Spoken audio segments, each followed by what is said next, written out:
Mislim, da smo prevladovali celo tekmo, vsaj v igri. Imeli smo kar nekaj izrazitih priložnosti, predvsem v prvem polčasu.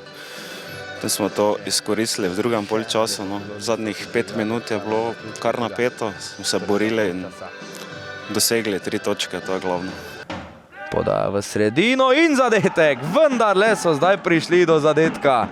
Nogometaši Zavrča.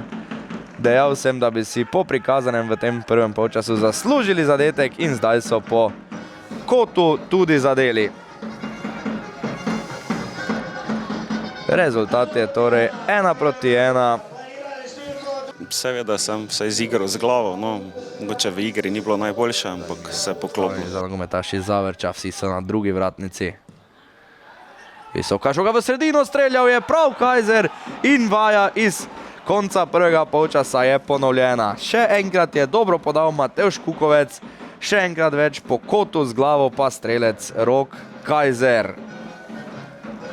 A popoln preobrat so si zdaj priigrali varovanci Roberta Hojnika.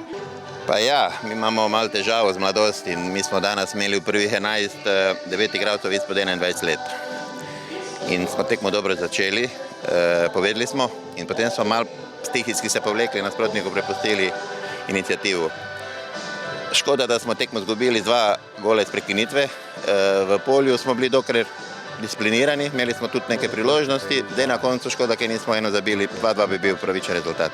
Čestitam pa domačinu, katera izkušena ekipa na zmagi, ampak to je pač tak, rabimo kilometrine malo dobiti. Je na to prišel Barnabas Mikloš Tanji in v 15. minuti Brežice vodijo z 1-0. Bliskovita akcija, hitro je prosti stvar izvedel Geč. Žoga je na to prišla do Mikloša Barnabasa Tanja, ki je prišel do svojega 13. zadetka v letošnji sezoni 3. slovenske nogometne lige Vzhod.